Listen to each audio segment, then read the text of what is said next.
Ladies and gentlemen, welcome to another edition of Quarantine Coaching Conversations. I'm Coach Gene Clemens. Blessed to be here with two of the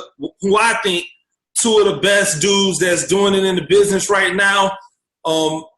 Before I get into introducing them, I just wanted to talk a little bit about one of the things that has always driven me crazy about sports.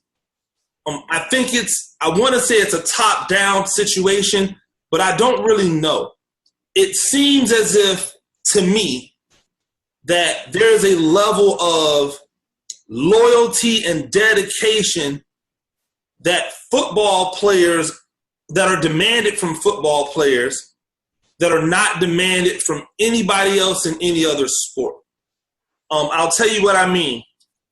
Nobody ever says anything about the kid who plays basketball for a school and then he transfers to a better school to play basketball, but let a football player do that. And all of a sudden, there's a problem. I've even caught myself doing it. And obviously sometimes for different reasons, but I do it, and I understand the inequality of it. Let a baseball player decide that they don't want to go to school, that they just want to play baseball. Nobody says anything. Everybody accepts the fact that kid can go from playing baseball to the professional ranks, and he doesn't have to be concerned about college because he's not interested in college. But let a football player tell you that he's only going to college because he wants to be football vocational, and then everybody calls him crazy. But that's his only way to get to the professional rank because there is no opportunity for him to make money as a football player directly out of high school. So then when you get to the league, you get to an NBA uncapped salary, baseball uncapped salary. And we could talk about hockey if you want, but let's be real about it. This is a 3-sport country. Football, basketball, baseball. That's how we get down. And I love hockey, but it's not on the same level. And I love soccer, but it's not on the same level in the United States. So when you look at the three major sports in the United States, football, basketball, baseball, only football is one where the players can only make so much. And it is disproportionate the amount that they can make versus the amount of money the actual entity is making. And so when you look at all of these inaccuracies and you start to watch it trickle down, you go, okay, why is it okay for a baseball coach to train his baseball players and get paid by those players to be trained outside of the regular hours, but a football coach is supposed to work for free? If a football coach has an expertise, shouldn't he be paid, he or she, shouldn't they be paid requisite to the amount of expertise that they have? Yet all we see are, this dude's trying to steal money from these kids if he's trying to train them. It's like, no, that man has an expertise that he has worked on for his entire life. Imagine telling a doctor that they have to perform surgeries for free. The doctor hasn't been working to be a doctor their entire life. Most football players, probably 95% of them, have been working to be football players and football coaches their entire life. From the time they were little kids until now, they live, eat, sleep, and breathe the game. And so now when it's time for them to take the expertise that they have developed over the years, they get backlash and they get ridiculed. And so I wanted to bring some guys on and talk about the inaccuracies of, or excuse me, not the inaccuracies, but the inequalities of how these things are looked at. I want to talk about the 7-on-7 culture and what's good about it and what's bad about it. And I want to talk about these exposure games, what's good about them and what's bad about them. And with that being said, I have my main man, Brandon Lane, defensive line specialist. Here joining us. Coach Lane, thank you for joining us. Tell everybody about yourself, man. Well, What up, Coach? Appreciate you for having me, man. Shoot, I'm Brandon Lang, born and raised here in Atlanta, Georgia, man. I went to Troy University. I graduated 2010. I later on played in the NFL, played in the CFL, and now I'm coaching, man. I do personal training here. I do health and fitness training for adult men and women that's looking to lose weight or just anything to do with for fitness. I provide that service, and I also train kids, man.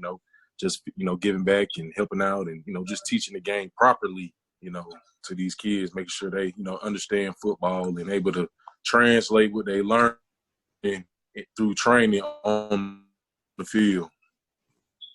Absolutely, thank you, Coach Lang. And down at the bottom, if you haven't seen him, that's Coach Daunta Peterson. Coach, talk to him. Tell him about yourself. What's going on, Coach? Thank you for having me. Also, Coach Daunta Peterson. I'm born and raised down in Tampa, Florida. Tampa. I went to Dubuque, University of Dubuque, Division III school up in Iowa. I played in the NFL. Played a little bit in Europe. I'm down here. Well, not just Tampa. I'm in Lakeland right now, coaching. I train receivers. I try to help develop receivers more than just, show them how to run routes. Try to teach them the whole thing. Understanding coverages, running routes, blocking, just reading defenses, reading alignments, assignments, all that good stuff. So that's what I do down here. So, and thank you, Coach. And I like the fact that we have Coach Lang, Coach Peterson here, because this is two different paths. And both ended up in the same place. Coach Lang came out of a school that had a name for producing talent. He went on to Troy, which had a name for producing defensive ends. He played that position. He got his opportunity. Coach Peterson went a different route, ended up at University of Dubuque, Division III school. He had to get it in the mud. He turned himself into an All-American. Now a Hall of Famer, right? Correct, Coach, if I'm not mistaken? I was a track Hall of Famer, but I actually just got a phone call last week that I got inducted for football. I was about to say, if it ain't happened yet, it's coming. Goodness, what they waiting on? So that's the man who was running track, playing football, got his opportunity to go to a regional combine, put down a ridiculous, what was it, Coach, again? Tell him about it. 4.37. I'm going to tell you, and here's the lesson. Here's the lesson for all of the people out there who always talk about it's this and it's that. Listen, when it comes to professional football, it is about these measurables. If you have these measurables, they coming to find you. You can't find 4.37 everywhere. Absolutely not. So, two different paths. Both of them have taken advantage of their opportunities, and now they're both coaching in the high school ranks, giving back to the community, coaching. But then they also have their own private businesses that are tailored to their expertise, which is football. So one of the first things I'm going to ask you, coaches, why do you think it is that within the training game, it seems to be more acceptable that quarterbacks are getting trained outside of the normal what you're doing with your high school, yet positions outside of quarterbacks, it's almost looked at as passé, where people put an inquisitive eye to it.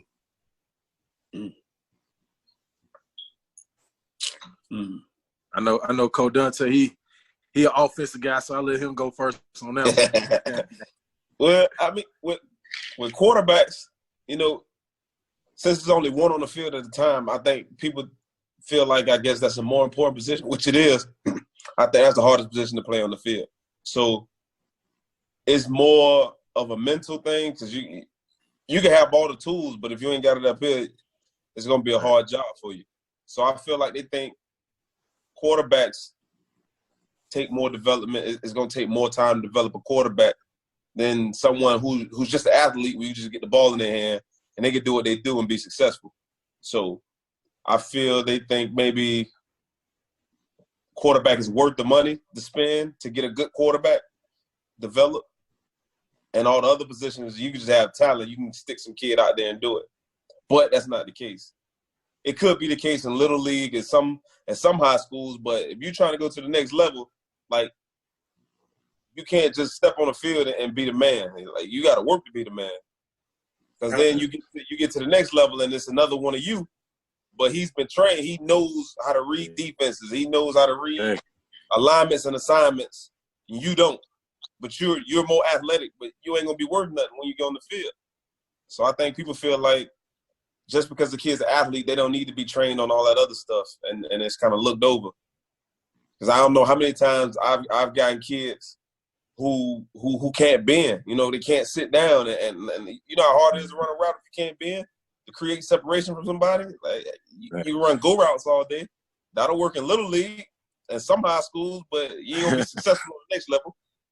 So I think the quarterback position is the only position that deserves that type of development, and kickers and punters. Absolutely. Athlete. Coach Lane. I agree. I agree with Coach Peterson on that one, man. Because, like you say, like when you developing a quarterback, man, that's your leader on your team. You know? So you basically putting the game plan in this guy's hand every Friday, Saturday, Sunday night. So, it takes a special individual, and training, especially at a young age, man, is really beneficial to those kids. As they develop through middle school, high school, and eventually college. Because I look at some kids like the Trevor Lawrence kid from Clemson. I pretty much saw that kid go from 8th grade, all the way to where he is right now. And he trained, man. He worked hard. He's training with somebody every all season. He had 707s. Like, you got to be putting that work in to be able to perfect your craft, especially at the quarterback position. And that's the highest paid position on the field too. So if you're really trying to pursue it, you got to take it serious. Absolutely. I've always thought that we did our young men and women a disservice by not offering or by not taking serious the opportunities to train them in how to understand and learn the game from the mental side of it at every other position. Why just the quarterback? Because then it becomes a disproportionate number of people who know the game versus the person that does. And that is what ends up getting you beat, on a Friday night or a Saturday afternoon, because your defensive end is, oh man, he's all gas, no brakes. But he doesn't understand how to read a block. So he's not even thinking about the fact that tackle just down block. He's just getting up the field. Now he gets trapped. Somebody's out the gate, that kind of thing. Whereas working with a trainer, one of the first things you start doing with them after you finish with all your, all of your agilities and your everyday drills is start to work on read recognition, and understanding what an offensive lineman is trying to do to you. So that could be the difference when you're talking about athleticism between a guy who's considered to be a really good player versus somebody that's going to get a check in the NFL. And so that type of training it can't come early enough if you already know what your kid is at an early age. If you don't know where your kid is, I think there's still the opportunity to be able to teach them the game just as a whole, so that they can better be able to adapt to whatever they're doing at that time. Another thing I found interesting is this idea of, oh, well, you should just be doing it because you love the game or because you want to give back to the game. And I'm like, there's no disrespect to people who say that or to people who decide that they just want to volunteer their time. But at some point, your time has to be worth something. Right. And so speak to that idea of, you should be doing this for free versus, no, I deserve to be paid for this service that I'm providing to a kid. It's my job to make sure I'm not hitting them upside the head, or I'm not giving them what it's really worth. Facts. I look at it like I talk to parents and they come to me about training their kid, their defensive lineman or linebacker. I tell them it's an investment, so this is what you put into your kid. First, you always, want to see what the coach know and, where they been. But the main thing is just, what you feed into your kid. Like, parents go out here and waste hundreds of dollars on tennis shoes, PlayStation games, you know what I'm saying? Like, ain't no telling what they be, iPhones, iPods. Like, these kids got everything, that has no value. You know what I mean? It has no value, but you're getting good quality coaching and teaching about your craft that can eventually help you come up a couple $100,000. You know what I'm saying? $25 ain't nothing. You know what I'm saying? Right. So that's what I like to tell my parents. I was like, look at your kid as an investment. Like, don't look at it as a bill or just, something that you just, oh yeah, you should be doing this because you his coach. Like, yeah, I help him out, when we at school and all that, but outside of school and you want that extra coaching and that extra time. Like, we got families, you know what I'm saying? You got boys, that we got. So that time, you just, it's just how it goes, man. Absolutely. Right. Same. I learned it the hard way. I used to, like, where I grew up at, right up the street, same park that I went to, I grew up at, I used to do free trainings. Like, I posted on Facebook, publicize, look, come on out, come get some work. And then when I started realizing nobody is showing up, like, I'm offering it for free. Because I know when I was a kid, somebody was offering free trainings. I'm there all day. We had training and all that back then. So you can take advantage of it. But then the people that was coming from St. Pete, across the bridge, I had a dude come all the way from Sarasota. So it's like I got more people from other areas coming here than the people in the neighborhood that I'm trying to reach out to. So it's like, and then I come out there sometimes and nobody show up. So I just train my son. But it's like, this is my time. Like, my time is money. So if you ain't gonna invest the time and the money into your own, into yourself, then why should I? So then they say, well, now you taxing. No, I ain't taxing. If you pay for it and you spend what it's worth, then I know you're gonna take advantage of it, and you're gonna make sure you're there. You're gonna make sure you get all the info you can. You're gonna make sure you get all the training you can because you paid your money for it.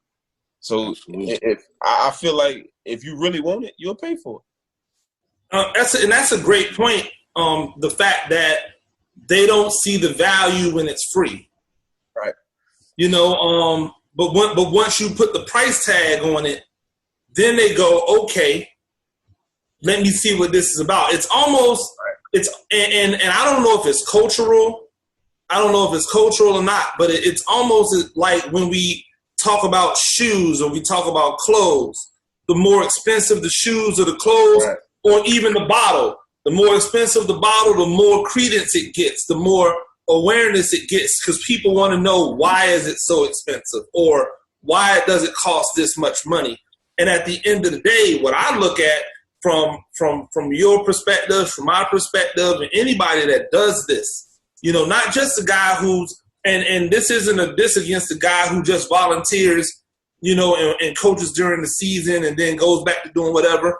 But when this is your life, right, and when this is what you do on a regular basis, to tell me that what I can give your kid physically, mentally, support from a football standpoint isn't worth $20 to $30 a session.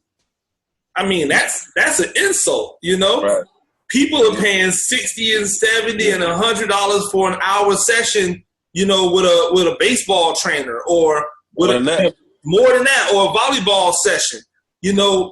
Cheerleading, they charge so much money for training and cheerleading, and and at the end of the day, they make them pay for every single thing associated with cheerleading. So it's like you're like I remember a dance recital. I went to a dance recital, and the teacher at the dance hall had they were given lessons. Then they put together the recital, but all of the clothes that they wore at the recital, the kids or their parents had to pay for those clothes. That wasn't included in the training, or they had to have these particular types of shoes that they had to buy. None of that was included in training. In football, when you come out to a football team, you get handed everything you need outside of a pair of shoes.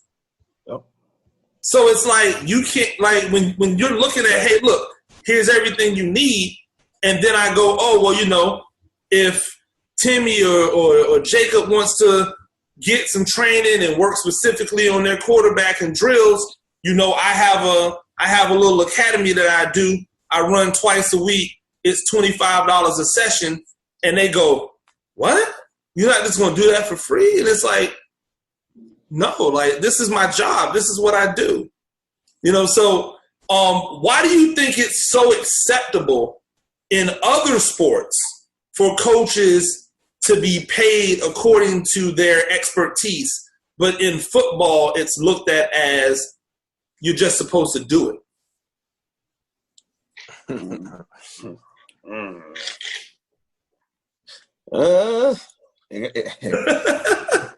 Hey, look, you can keep it 100 on here, man. It's you know why I do, Daunta. Ain't nothing. Skin got a lot to do with it. You think? And yeah, those sports, those sports majority of those people, don't look like us. But let's break it down. Let's break it down. We're talking stick and ball sports, right? So soccer, predominantly white. Baseball, predominantly white at the youth level. Basketball, hockey, probably not. Yeah, probably. Hockey, definitely. Volleyball, definitely. Softball, definitely. Golf, definitely. Tennis, definitely. Yeah. So all of the sports that seem to be more geared, or not geared, but just seem to be more historically, you get more white kids participating in, it seems to be okay for those coaches to be paid accordingly. Whereas in football, that's not the case. Yes, and culture. Culture is another thing. For instance, it was the gym I was working at when I ain't gonna say where it was or the name of it, so I don't want to, Okay. The gym that I used to work at, right? So I used to train my people in there, football players, personal training, whatever I did. And the person that owned the gym, they trained also. They trained baseball players. All they did was baseball. And I bring my guys in. My guys, they're in there working. They bring their guys in there working. And the workouts that we were doing, the workouts they were doing were completely different. Mm-hmm. And one day we were talking, and they said, I charge $125 a week. And I'm like, what? And it's about 15 of them come in there. About 15 kids come in there for baseball, right? Mm-hmm. About 15 kids come in there. So I'm training my guys doing football stuff. I don't. They $125. They ain't gonna pay that in a month. Absolutely. At my rate, yeah. You know what I'm saying? Absolutely. So, and they was doing foam roll. They was on the foam roll. Weighted lunges. It's basic, like circuit training. Mm-hmm. Nothing baseball specific. So it's like those kids grew up and it's like, Mom, I got to get better. So I got to go to training. It don't matter what kind of training it is. They just know they got to go to training and their parents got to pay for it. So that's the kind of culture that they grew up in. Our parents, you playing football, how much it costs? Ain't no training. I'm finna give you the money for the football, for you, get you some cleats, Hey, well, however much registration costs. Playing for free at the park. You didn't tell me nothing about no training. You know what I'm saying? And that's the culture. You know, like when we get signed up for sports, you get the money for the sport, some cleats, some gloves, maybe. Anything else, you better go outside and run. Coach, gloves were a luxury. Like right, gloves was a luxury. Gloves were once you proved you could actually play. Like right. That wasn't everybody didn't get those. Right. Absolutely. Exactly. Coach Lane, what do you think about that? I mean, you know, pretty much what you guys said, man. You know, it's definitely demographics, man. Unfortunately, you know what I mean. Like certain areas you go to, you know, you're gonna be able to make that. You know, you're gonna be able to charge that. You know, that amount, and you know, you might come to, you know, other areas where you might not be able to get what you charge in a certain area. So, you know, it's just, you know, people just got to value and understand, you know what I'm saying, you know, what you bring to the table. You know what I'm saying? Once you get your, you know, your parents and all that on board, as far as like, you know, I always give a free session, you know, before, you know, any exchange of money or anything. I'm like, hey, just come work out with me, see how you like it. Oh yeah. If you don't like it, then hey, you know, you guys, you know, continue to move on. You know, and I also keep it real with parents too, man, because I get a bunch of kids, man, and you know, they be like, hey, coach, you train my kid, man, get them right, play defense. Man, I'm like, man, your kid, you know, probably won't be able to go play college football. Like, you want me to help you get him in shape, fit, and get him. So that's a different thing. But you know, as far as like trying to pursue, you know, college football or a scholarship, you know, I just try to keep it real with them sometimes, man. So I don't even, you know, get that far, you know, I do it based off evaluation, you know, and like I said, just parents just got to value and understand what you bring to the table. I think what the demographic is, if you're in the hood, right. Absolutely. I think one of the things that that helps, I like to try to put together a game plan for when I'm going to be training your kid. Like, this is where your kid is right now. This is where I expect your kid to be at once, you know, we're finished in this section. And then we reevaluate once we get to the end session, because if your kid's not getting anything out of working with me, then I don't feel like I should continue working with your kid. Like, and that's the thing is, I think if you're open and honest about what the intentions is, it's not just to get your money. You know, exactly. It's really like, yes, I value my time, but I want to be able to say that you actually got some value out of, you know, what I was able to do for your son or daughter. You know, so giving them that game plan, that's why I know, you know, both of you guys. First time come out, let me see what you're working with.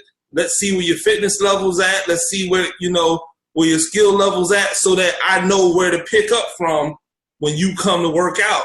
Because it's the, you know, and I've seen you, Daunta, I've seen you work with, you know, 20 kids at one time at an open session, where you got some kids who are advanced and then some kids who are still learning, and you have to be able to balance that. Right. You know, and work with both at the same time. That's tough. You know, that's why when you get an opportunity to do those individual or smaller group workouts, you can be more specific in what it is, you know, you're trying to get accomplished at that time. And I think that's just only right if you really actually care about what you're doing. The doctor that treats you, the doctor's not trying to kill you. The doctor wants you to get better, but they also want to be paid for their services as well. Right. So some parents can't take that too, that constructive criticism. Like Coach Lane say, like, when you evaluate him, I need to see what he can do. Like, this kid ain't going to college, like not to play sports. But like, I had a guy bring his son to me, and he was like, man, he a receiver. He go to this school, he do such and such. And I'm like, bro, that kid ain't a receiver, man. At best he put him at tight end, the block, but he's not a pass catcher. He's not gonna run no routes, bro. Like, I don't know. I can't make him run routes. Like, certain kids, like that kid, like a lineman, man. Like, he's not finna run routes. Like, and he's gonna get bigger. So right. the kid ain't a receiver. Like, Yeah. some parents just my son did this and that, and little league. He like, man, listen, that's fine. Like he could have been all world, but right now I got to get him to sink his hips, put his foot in the dirt. If he can't do that, like he can't just run go routes. Absolutely not. Then it's gonna look bad on me when he get to high school and they be like, well, Coach Pete trained him. And he should be Coach Pete training ain't about nothing because that man sitting on the bench. Absolutely. I can't work with it. So I want to get you guys into a couple other things before I get you out of here. The 7-on-7 culture. There's been a lot of backlash in the 7-on-7 culture. Now, if you remember early on, everybody seemed to be on board with 7-on-7 because the way 7-on-7 was done with your high school team. Right. Even if you remember back when back when Nike did the early 7-on-7, they took the entire team, someone's entire team. I remember Plant, one of the first ones, Tampa Plant, played in the 7-on-7 versus other high schools. And then when they started incorporating the Elite 11 into it, it became, we're just going to make these all-star teams. And then from it, all of these 7-on-7 leagues and, national whatever's popped up. And the result ends up being that you have kids who are playing 7-on-7 with their 7-on-7 team and not actually doing anything with their high school team in the off season. Turning to AAU basketball. Absolutely. But the difference is, and here's the rub, because in AAU, when you play point guard and you go to play or you play point guard for your high school and you go to play for your AAU team, you're probably still going to play point guard, or you might play two guard. You have cornerbacks lining up at linebacker in these 7-on-7 teams because they're trying to put the 7 best coverage guys they can put on the field. And now you don't really actually get any legitimate work. Yeah, no legitimate development. So just talk about the 7-on-7. Like, where do you think that line is where it goes from being helpful to, people just trying to grab money?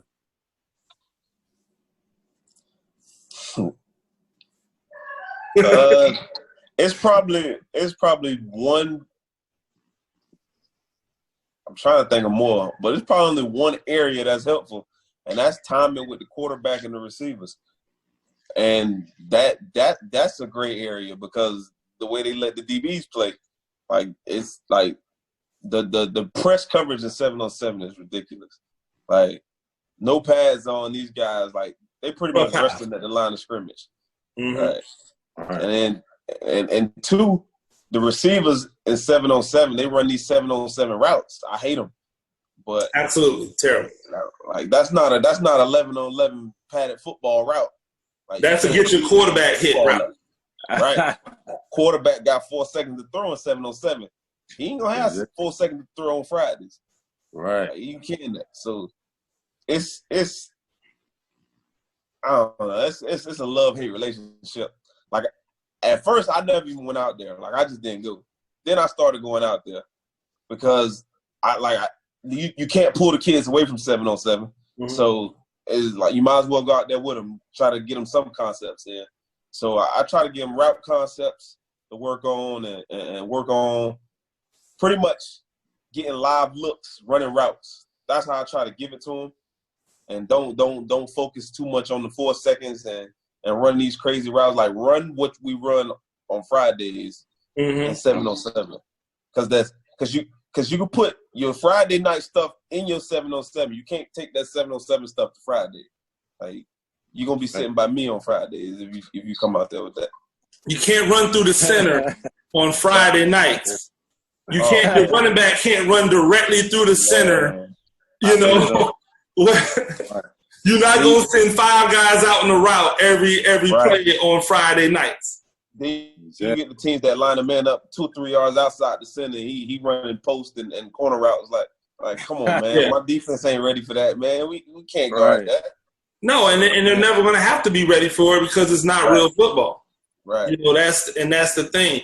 Coach Lane, what do you think about, I mean, because some of these 7-on-7s, they taxing heavy. I mean, as far as you see these 7-on-7 clubs and these kids are paying, you know, to be a part of the 7-on-7 team, but no one's necessarily breaking down where all of their money's going. And we all know that, you know, part of that's going into whomever the person that runs the 7-on-7 is going into their pocket, you know, and that's not necessarily a bad thing if you're giving them something for their money. But there's so many. Do you think it's almost oversaturated with 7-on-7 like teams now, where there's just so many that, like AAU basketball, there's some teams that are actually getting something out of it, and then there's some that are just financing the whatever, you know, tournament they're going to. Yeah, absolutely, man. I do like 7-on-7. You know, definitely it needs to be organized. You know, I think high school associations should definitely be more hands-on, you know, with you know, football season, off seasons. You know what I'm saying? Them kids, like, shoot, you know, state championship ends in December.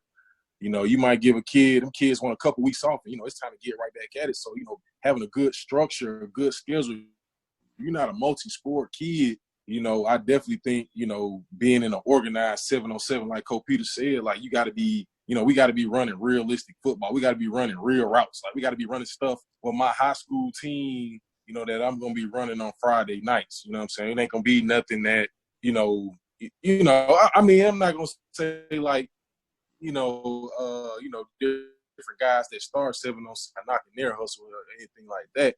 But, you know, you really don't benefit that kid, you know what I'm saying, as learning with him at his school. You know, his receiver coach at the school might be teaching a release a certain way, but he's going to get training, you know, from his trainer, you know what I'm saying, teaching a release a certain way. So that stuff might conflict, you know, trying to fit him in the scheme. Then you might got a kid that do it the way you want to do it. Now he playing over that kid.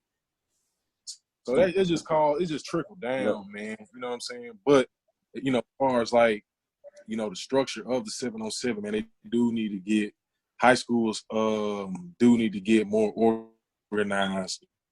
You know what I'm saying? As far as that, so that'll really, you know, eliminate, you know, kind of the other stuff, kids doing other things. To me, I think the hustle. This is the take back your kids for high schools.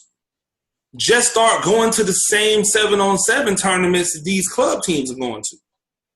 Like, set up your own entity so that you can be in those leagues and be certified as a 7-on-7 team, so that so now your kid has no reason to go to the club team because you're going to the same tournaments. You're going down to Bradenton the same way they going to Bradenton. You going to Atlanta the same way that they going to Atlanta.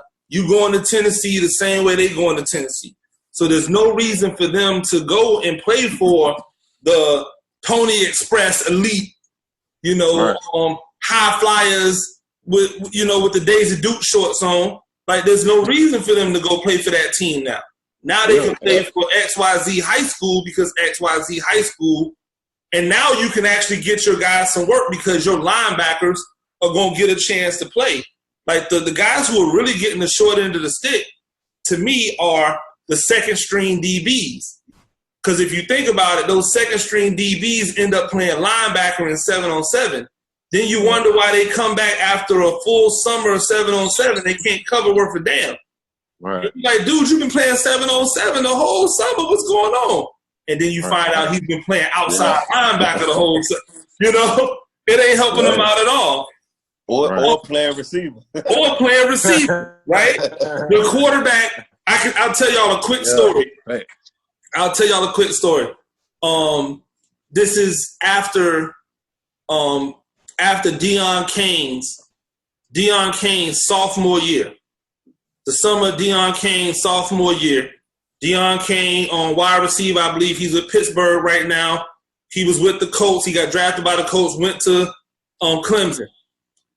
He was at Tampa Bay Tech, and I was at Tech, with him through his sophomore year. I thought that he was going to be like a legit problem at quarterback.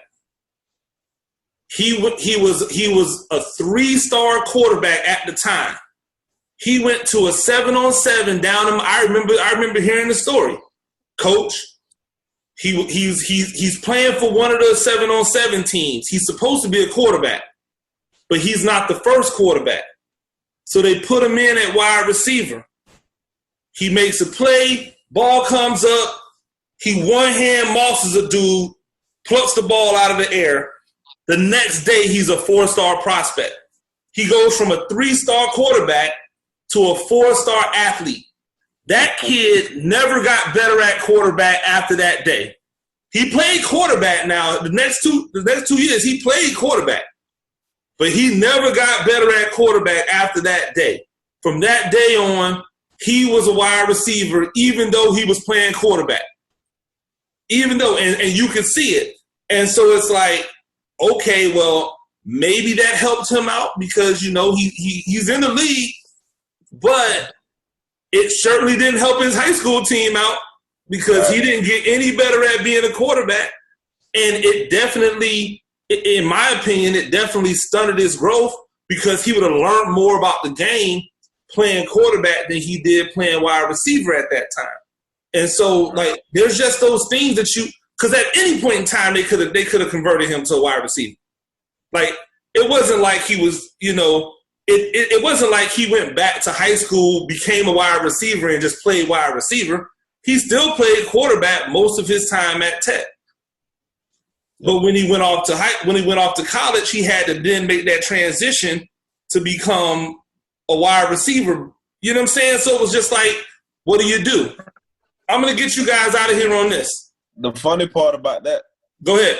He was like one of the number 1 receivers in the nation, and he never caught a high school pass. Never caught a legitimate high school pass. Never caught a legitimate high school pass, and he was one of the best wide receivers in the nation. Just crazy, when you think about it, outside. They do gain exposure going, to those 7-on-7. It's no doubt that there's exposure there. No doubt there's exposure there. To me, though, it's just I feel like sometimes it's the wrong kind of exposure. It can be an exposure that stunts your growth because you think you're better than what you really are. Right. You know what I'm saying? Because ain't nobody hitting you. Right. Wide receivers are hella aggressive going to get the ball in 7-on-7. Oh yeah. DBs are really, really aggressive in the way they jam during 7-on-7. I don't never see them get off like that in no real game. Right. They don't never shoot their gun like that in no real 11-on-11 game because they know if they miss, the band playing. The band is striking up after that. Right. I'm gonna get you out of here on this.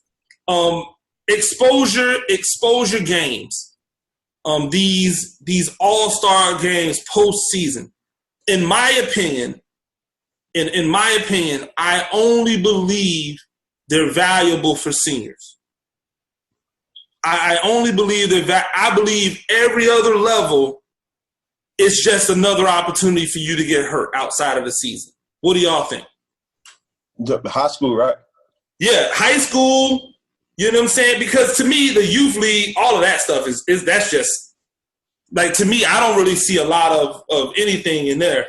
I feel like it's already way too much football being done at the youth league. But I'm talking about high school where you see the freshman all-star game and the sophomore all-star game. And these, to me, your senior year is the only year you should be looking to play postseason football games. And it should be because you're looking to try to get more exposure for college. I agree. Yeah, freshman, sophomore, juniors, it really doesn't serve much of a purpose for the all-star stuff in high school, rather.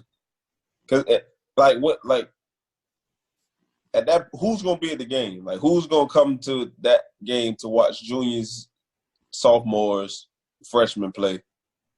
That'll have a some kind of take on your career, to come bring you in for a scholarship or something. Like I don't think scouts are going to those games. And if they are, they're going little. They're going very few. You know what I'm saying? All right. Like very select ones. So like, go ahead, Coach Lane. Hey, I mean, I like, you know, the exposure games, you know, especially at the young age, you know, just because it's a new game, you know, just a new evolution. You know, it's a new era of football. So, you know, everything is all about exposure. You know what I'm saying? So you know, nowadays these college coaches, man, I talk to a couple coaches, man, shoot, sometimes, you know, they like a kid so much, man, they'll offer them like 8th grade. You know, I done seen kids get offered as early as 8th grade. So, you know, that's intriguing. The only thing I don't like about the exposure games is what they charge kids. You know what I'm saying? Like, I don't feel like you should, you know, charge a kid. You promise this kid, I'm gonna get him recruited. I'm gonna post this film to all these coaches, and you know, you lying. That's don't lie to the kid. You know what I'm saying? Right. Like, don't sit there and tell that kid that, you know, hey, I can guarantee you a scholarship somewhere. You know, if you come and play this $350, you know, so I'm gonna get you a scholarship somewhere. Like that's bull crap. You know, only way you gonna get your scholarship is you going out there making plays and you know, putting on for yourself. You know, can't nobody, you know, you could put a word out there, but you know, you got to put stuff on film. You know, these college coaches want to see film. They want to see tape. You know, not even just highlight tapes with all your best plays. But they want to look at games. You know, we didn't have your best game. You know? So, you know, I do like the games, but like I say, just what they.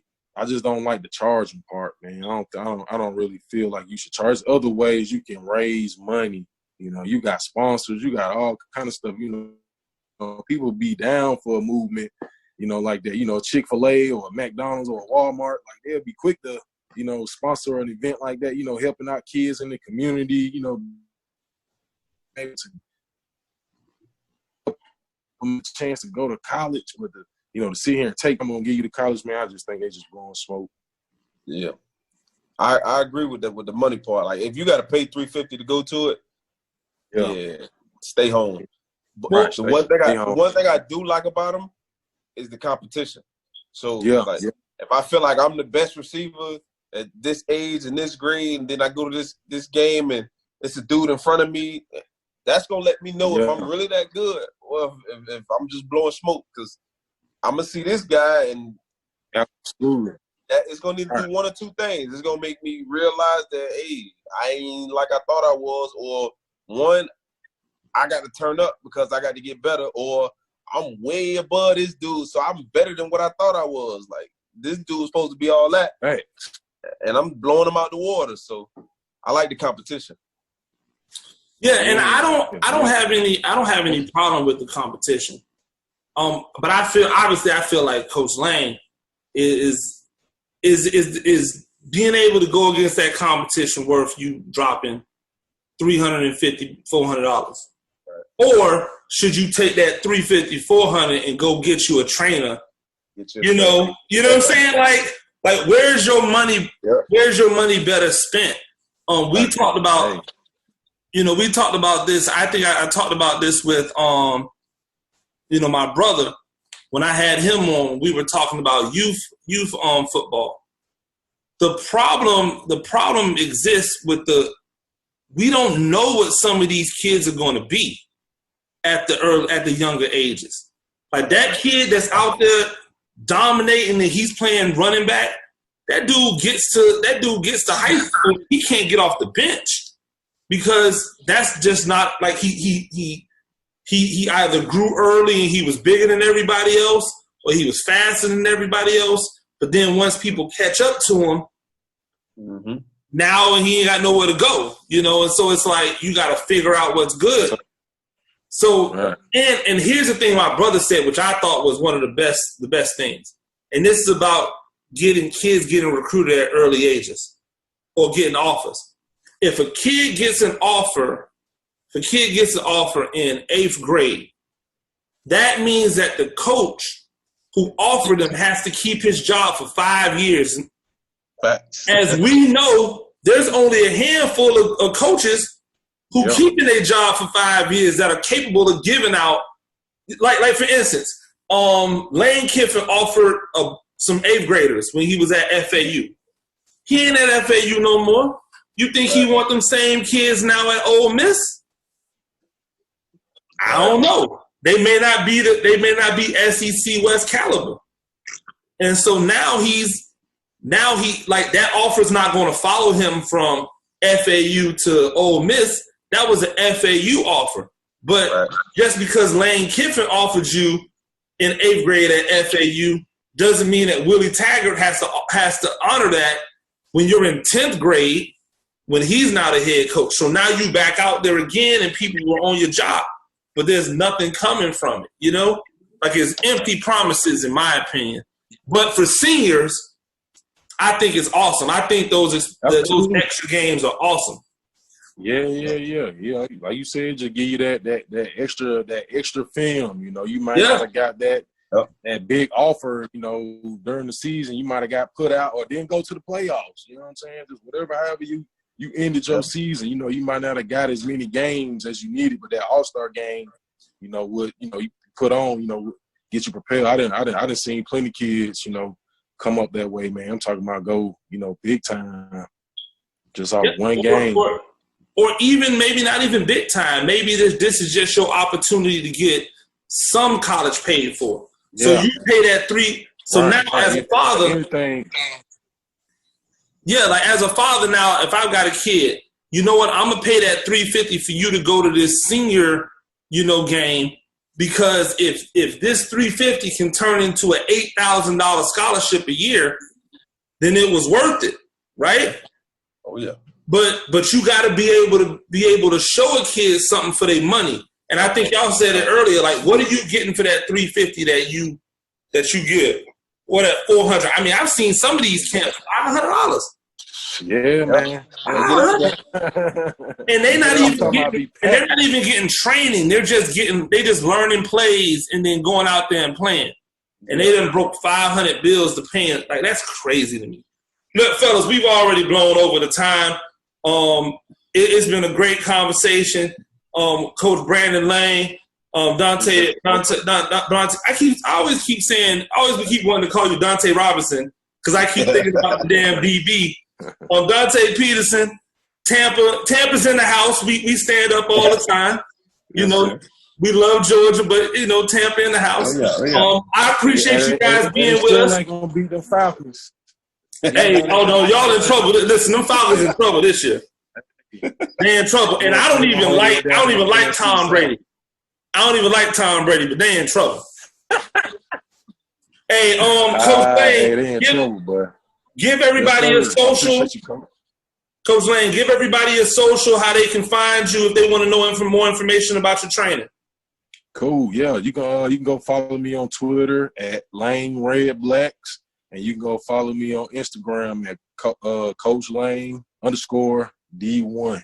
And you just hit me up, man. You know, anybody out there looking for, you know, positional training, physical fitness training, mentorship, I do it all, man. So, you know, just holler at me. Absolutely. Coach Peterson, tell them how they get to you.